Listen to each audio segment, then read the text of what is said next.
I'm Ashley Joseph.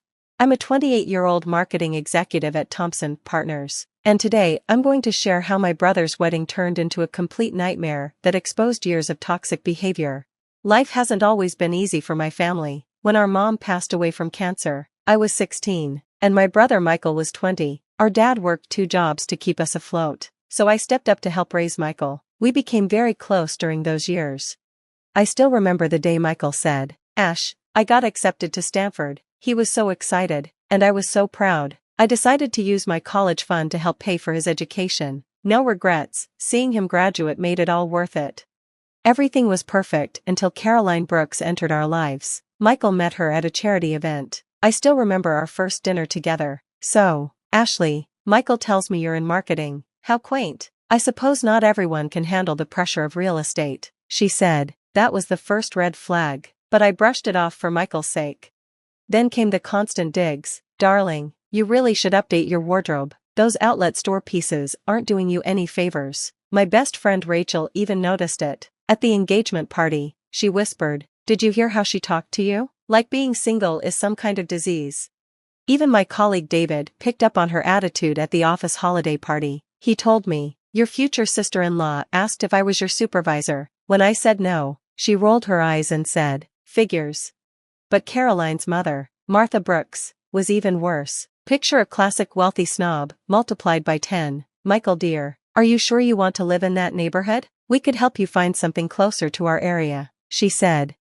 Planning the wedding was a nightmare. Whenever I tried to help, Caroline would dismiss me with, "Oh, don't worry your pretty little head about it, Ashley. These kinds of events require a certain expertise."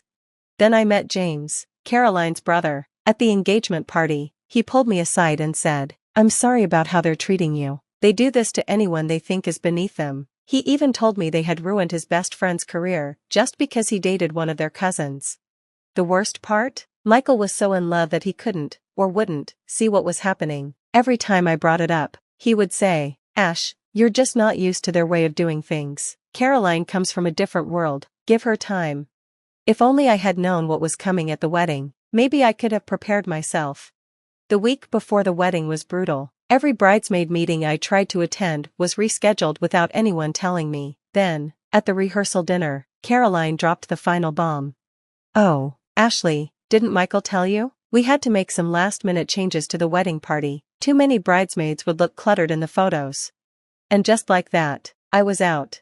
I glanced at Michael, but he looked away, clearly uncomfortable. Caroline, however, didn't hesitate.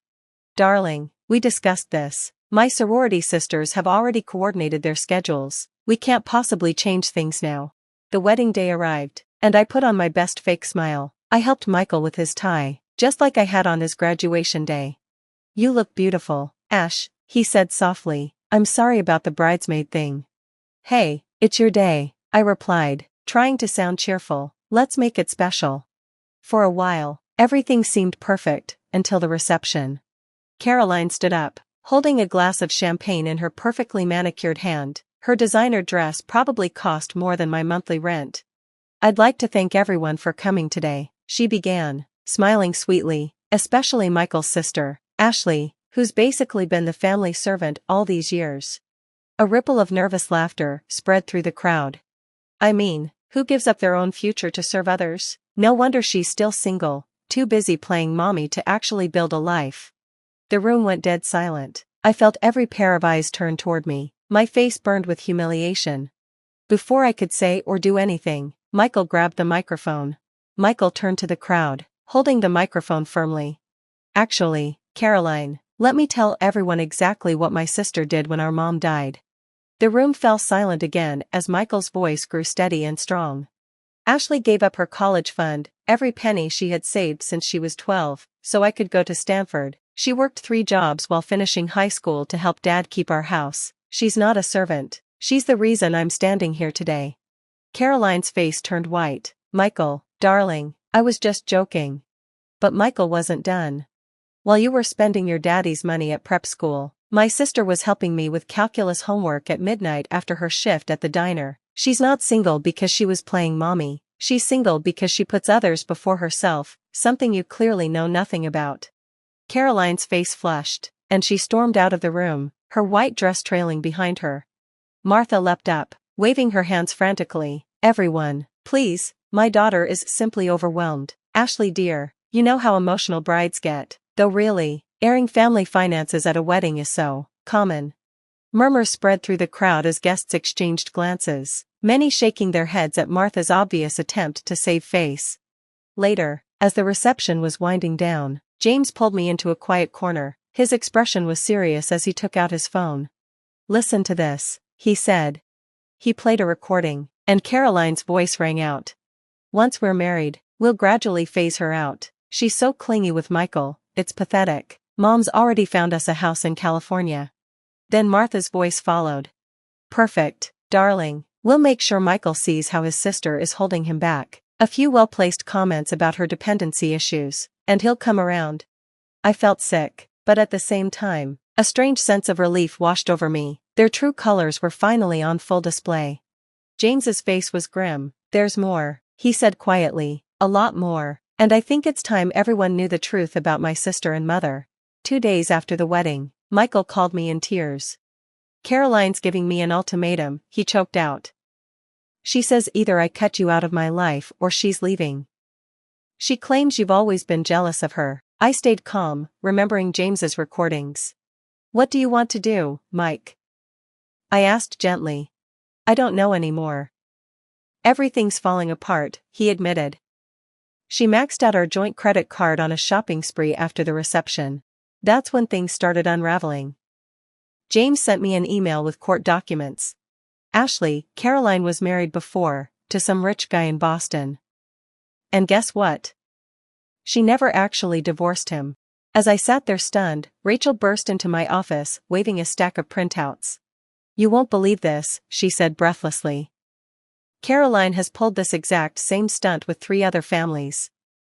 She targets successful men who are close to their families, drives a wedge between them, and then bleeds them dry. Even David, my colleague, joined in after digging through social media. Look at these posts from 2019, he said, showing me photos. She's wearing an engagement ring in Miami, but it's not from your brother or her first husband.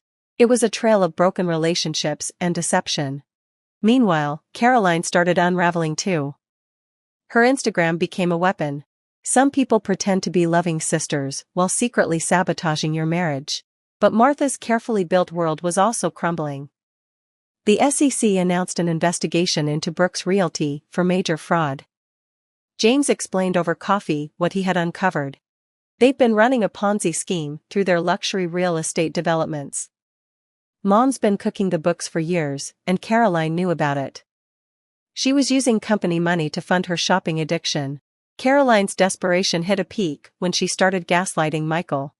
"Baby, remember how Ashley tried to talk you out of college? She wanted to keep you dependent on her. But Caroline's lies finally caught up with her." Michael received a LinkedIn message from Thomas Bennett, Caroline's ex-husband. "Your sister called me. I should have warned you sooner. Caroline did the same thing to my family. First, she isolated me from my sister, Kate, claiming Kate was trying to control my life. Then she drained my accounts. She told everyone Kate was spreading lies, but everything Kate said turned out to be true. By the time the truth was fully exposed, everything Caroline had built was falling apart. I finally figured it out. Caroline had already moved on to her next target." Michael forwarded me a message from Thomas Bennett. "She never even filed our divorce papers." Along with it, Michael wrote a single line, "I'm so sorry I didn't listen." I watched silently as Caroline's world fell apart. Her real estate license was under review due to the fraud investigation. Her once loyal social media followers turned against her as more victims started coming forward. I didn't need to lift a finger, karma was handling it all. That night, Rachel brought over a bottle of wine. "Girl, you okay?" she asked. "Actually, yeah," I replied. "For the first time in months, I feel like I can breathe. Sometimes, the best revenge is letting toxic people destroy themselves." But the real satisfaction was still to come. The next day, a headline flashed across my phone: Brooks Realty CEO arrested in multi-million-dollar fraud scheme. Martha's mugshot was everywhere, gone were the designer suits and smug smile, replaced with an orange jumpsuit and streaks of smeared mascara. The scandal exploded when Thomas Bennett went public. She was already married when she married Michael. Can you believe it? The whispers at country clubs turned into loud roars. Caroline's carefully crafted image shattered like cheap glass. Michael called me, his voice shaking. Ash, she took out loans in my name, credit cards, personal loans, everything. She forged my signature. I'm looking at almost $300,000 in debt. Caroline's last desperate move was predictable. She started accusing me. Ashley Joseph orchestrated this whole thing. She planted evidence, manipulated James, and turned my own brother against me. But Michael's lawyer shut it all down. Mr. Joseph, this marriage was never valid. She was legally married to someone else. Caroline's social media meltdown was epic. She posted a 30-minute rant, accusing me of everything from theft to corporate espionage. Unfortunately for her, the real estate board didn't appreciate her false claims. Her license was revoked, just like that. 5 years have passed since then. I'm now the marketing director at a Fortune 500 company, and my team's latest campaign just won an industry award. As for dating? Well, I'll leave that story for another time. When I want to date, I do, but I'm not chasing it. My life is full enough. As for Michael, he found himself again. He met Sarah, a kindergarten teacher, at a volunteer event. No drama, no designer labels, just real love. Their small backyard wedding last summer was everything a wedding should be: simple, beautiful, and filled with joy. The end. Now, I have a question for you. What would you have done if you were in my position? When Caroline sent that message asking for help, would you have given her a second chance, believing she had truly changed after hitting rock bottom? Or would you have stood firm like I did, knowing that some bridges are better left burned?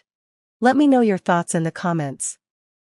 I'd love to hear your experiences with toxic people who came back asking for forgiveness after karma caught up to them. If you enjoyed this real-life story of karma and justice, hit that like button and subscribe for more stories about standing up to toxic people. Your support helps this channel grow, and trust me, I have many more stories to share.